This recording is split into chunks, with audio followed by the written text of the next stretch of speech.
Hello guys, welcome to my visit के tips channel. तो सबसे पहले आप लोगों को मेरा जो चैनल है उसे सब्सक्राइब करना है। चैनल सब्सक्राइब करने से आपको रेगुलरली वीडियो का अपडेट मिलता रहेगा। साथ में आपको जो है बेल आइकन को भी ऑन करना है, ठीक है। तो स्पेशली मेरा जो ये चैनल है, मैं इस चैनल पर जो है एजुकेशन रिलेटेड टिप्स आप लोगों के साथ शेयर करूंगा। कैसे आपको गवर्नमेंट जॉब एग्ज़ाम क्रैक करना है, कैसे आपका जो है आपका लाइफ का जो गोल है उसे आपको अचीव करना है, कैसे आपको जो है आपका गोल सेट करना है, सब कुछ मैं आपको इस चैनल पर गाइड करूंगा। तो आपको प्लीज़ इस चैनल को सब्सक्राइब करना है और अपने फ्रेंड्स के साथ वीडियो को शेयर करना है अगर अच्छा लगे तो। आज का वीडियो का जो टॉपिक रहेगा वो रहेगा कि इंडिया में कौन सा गवर्नमेंट जॉब इजी होता है क्रैक करना, ठीक है। अगर मैं आपसे ये क्वेश्चन पूछूं कि इंडिया में कौन सा जॉब जो है इजीली आप क्रैक कर सकते हो, तो आपके तरफ से नॉर्मली या 50% लोग ये आंसर करेंगे कि हम लोग एसएससी एमटीएस या आरआरबी ग्रुप डी, मतलब जो रेलवे का जो ग्रुप डी एग्ज़ाम होता है वो हम लोग इजीली क्रैक कर पाएंगे, ठीक है। बट ऐसा नहीं है, रियलिटी कुछ अलग ही है। और ऐसा क्यों नहीं है और रियलिटी कुछ अलग क्यों है, वो मैं आपको इस वीडियो में एक्सप्लेन करूंगा इन डिटेल्स। तो आपको क्या करना है, वीडियो को लास्ट तक ज़रूर देखना है। आज का ये टॉपिक इसी मतलब ये जो वीडियो है, ये वीडियो इसी टॉपिक के ऊपर होने वाला है। तो आपको लास्ट तक जब आप वीडियो देख लेंगे, लास्ट में आपको समझ में आएगा कि कौन सा जॉब आपके लिए बेस्ट रहेगा या कौन सा जॉब आप जो है इजीली क्रैक कर सकते हो, ठीक है। तो क्योंकि इंडिया में अनएम्प्लॉयमेंट कितना है आप लोगों को पता ही होगा, ठीक है। और लोग बहुत ही मैक्सिमम जो यूथ है हमारा इंडिया का, वो सब लोग यही सोचते हैं कि एक बस एक गवर्नमेंट जॉब मिल जाए और लाइफ सेट है, ठीक है। तो ऐसा ठीक है, बात तो सही है, अगर एक गवर्नमेंट जॉब मिल जाता है तो लाइफ सेट ही होता है।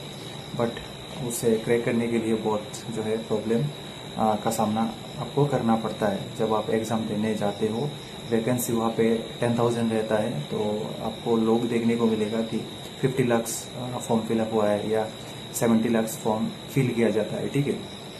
तो आपको पहले समझना है कि कौन सा जो एग्ज़ाम है उसमें भीड़ कम है, मतलब उसमें गैदरिंग कम है, ठीक है। ऐसा नहीं है कि पोस्ट निकला है 100 और अप्लाई कर लिया 1 करोड़ ने, ठीक है। तो उसमें तो मतलब जो आपका जॉब पाने का जो चांसेस है वो मतलब 0 हो जाएगा, ठीक है, अगर आपका प्रिपरेशन उस लेवल का नहीं है तो। और अभी बात करूंगा एसएससी एमटीएस के एग्ज़ाम के ऊपर। लोग ये सोचेंगे, नॉर्मली जो स्टूडेंट लोग होते हैं या नया जो लोग प्रिपरेशन कर रहे हैं, नया जो एस्पिरेंट्स है, वो ये सोचेंगे कि एसएससी एमटीएस का एग्ज़ाम ईजी रहता है। क्यों ईजी है? क्योंकि क्लास 10 लेवल का एग्ज़ाम है और जो स्टूडेंट क्लास 10 पास किया हुआ है वो एसएससी एमटीएस के एग्ज़ाम में बैठ सकता है। बट उसमें एक दिक्कत है, और आरआरबी जो ग्रुप डी है उसमें भी सेम ही एजुकेशन क्वालिफिकेशन लगता है, क्लास 10 पास होने से आप जो है अप्लाई कर सकते हो, ठीक है। बट उसमें दिक्कत क्या आता है अभी मैं आपको बताऊंगा। एसएससी एमटीएस में क्या दिक्कत आता है, सबसे पहले एसएससी एमटीएस में ये दिक्कत आता है कि जो बंदा सीजीएल का प्रिपरेशन कर रहा है, उसके बाद एसएससी का जो सीएचएसएल एक होता है, जो कॉम्बाइंड हायर सेकेंडरी लेवल का एग्जाम होता है, एक होता है कॉम्बाइंड ग्रेजुएट लेवल का एग्जाम, ठीक है। तो एक बंदा जो सीजीएल का एग्जाम क्रैक कर रहा है वो भी फॉर्म भर देता है एमटीएस का, ठीक है। उसके बाद क्या होता है, सीएचएसएल वाला जो बंदा है वो भी फॉर्म भर देता है एमटीएस का।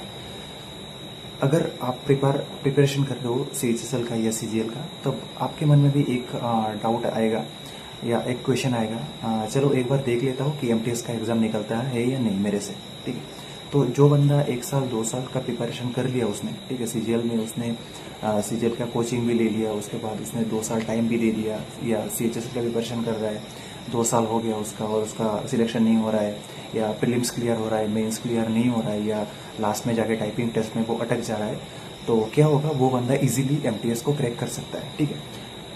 तो उसमें आपको क्या प्रॉब्लम होगा, आप तो सिर्फ क्लास 10 पास हो और आपने सोचा कि ये तो 10 लेवल का एग्जाम है तो मैं देने चला जाता हूँ, और 100 रुपये दे के अपने फॉर्म फिलअप कर दिया, ठीक है। बाद में क्या होता है, देख आप जाके जब जो आपका स्कोर कार्ड आता है या जब आपका प्रीलिम्स का रिजल्ट आता है, तो आपको ये देखने को मिलता है कि आपका जो कट ऑफ जो है एग्ज़ाम का वो बहुत हाई गया है। तो उसके बाद स्टूडेंट लोग जो है वो मतलब ये समझ नहीं पाते हैं कि 10 लेवल का एग्ज़ाम था और मेरा एग्ज़ाम भी एवरेज अच्छा खासा हुआ था, बट इतना कट ऑफ कैसे हाई गया, ठीक है।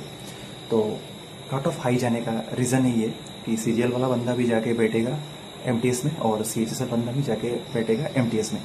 तो आपको नॉर्मली ये समझना है अगर कोई सीजीएल का प्रिपरेशन कर रहा है, वो ऑलरेडी ग्रेजुएट है, वो ऑलरेडी ग्रेजुएट बंदा है, ठीक है, और अगर कोई सीएचएसएल का प्रिपरेशन कर रहा है तो उसका minimum education qualification higher secondary तो होगा ही, ठीक है। तो उसके साथ आपका कंपटीशन होगा। एक ग्रेजुएट लेवल का बंदा जो सीजीएल का प्रिपरेशन 2 साल कर चुका है, उसके साथ कंपटीशन आपको करना पड़ेगा एमटीएस के एग्जाम में। तब जाके क्या होगा, आपको दिक्कत आएगा एग्जाम क्रैक करने में। तो आपको क्या करना है, एमटीएस में ऐसे ही जाके फॉर्म फिलअप नहीं करना है। अगर आपका अच्छा खासा प्रिपरेशन है या आपने सीजीएल का प्रिपरेशन किया हुआ है और सीजीएल का लेवल का प्रिपरेशन कर रहे हो, तभी जाके आपको एमटीएस का एग्जाम देना है, ठीक है। फॉर्म आप भर सकते हो, बट उतना उम्मीद मत मतलब नहीं रखना है आपको कि मेरा एग्ज़ाम क्रैक ही होगा, या नहीं हुआ तो इस बार नहीं हुआ तो मैं नहीं दूंगा एग्ज़ाम बाद में, या डिमोटिवेट नहीं होना है आपको देखना है कि कट ऑफ क्यों हाई जा रहा है, क्वेश्चन का पैटर्न आपको समझना है, एसएससी का पैटर्न आपको समझना है सबसे पहले, और आपको मॉक लगाना है, ठीक है। उसके बाद सेम चीज़ आपको होता है रेलवे का ग्रुप डी में। ग्रुप डी में भी जो ग्रेजुएट लेवल का जो बंदा है वो भी आके बैठेगा, जो पोस्ट ग्रेजुएट और जिसने पीएचडी कर लिया है वो भी आके बैठेगा वहाँ पे। तो उसके बाद क्या होगा, वो जो ग्रुप डी का भी कट ऑफ है वो बहुत ही हाई जाएगा। तो आप लोग ये सोच रहे हो कि अभी मैं इतना सब कुछ मैंने आपके साथ शेयर किया, तो मैं कहना क्या चाह रहा हूँ, ठीक है। तो आपको क्या फोकस करना है, अगर आप एक एवरेज बंदा हो और सिर्फ आपका एज 18 प्लस हुआ है और आप सिर्फ क्लास 10 पास हो, तो अभी जाके आपको कौन सा गवर्नमेंट जॉब में फोकस करना है, आपको फोकस करना है स्टेट गवर्नमेंट के जॉब में। आप जिस भी स्टेट से बिलोंग करते हो, जैसे मैं आसाम से बिलोंग करता हूँ, तो मेरा आसाम में एक स्टेट गवर्नमेंट का जो जॉब निकलता है उसे एडीआरई बोलते हैं, ठीक है, आसाम डायरेक्ट रिक्रूटमेंट। तो अगर आप बिहार से हो तो बिहार का जो स्टेट गवर्नमेंट का जो एग्ज़ाम होता है जिसमें ग्रेड 4 का वैकेंसी रहता है, उसी एग्ज़ाम में आपको जाके अटेंड करना है। क्यों अटेंड करना है, उसका रीज़न क्या है, उसमें कट ऑफ क्यों लो जाएगा, उसमें लो जाने का रीज़न ये है कि स्टेट गवर्नमेंट का एक क्राइटेरिया रहता है कि जो बंदा मिनिमम क्लास 8 पास है और मैक्सिमम हायर सेकेंडरी पास, उससे ऊपर का जो बंदा है वो नहीं बैठेगा एग्जाम में, और वो बैठ नहीं सकता, क्योंकि एजुकेशन का क्राइटेरिया है। जो 8 पास बंदा है उसके साथ ग्रेजुएशन वाले का कोई कंपटीशन नहीं हो सकता, क्योंकि वो ग्रेजुएट बंदा है, उसने उससे 5 से 6 साल ज़्यादा पढ़ाई किया हुआ है, हायर स्टडी भी किया है उसने, तो उसके साथ उसका कोई कंपटीशन नहीं है, ठीक है। तो इसी चीज़ के ऊपर बेस करके स्टेट गवर्नमेंट ऐसा मतलब एक गाइडलाइंस बनाया है स्टेट गवर्नमेंट ने कि मिनिमम 8 पास और मैक्सिमम जो है हायर सेकेंडरी पास।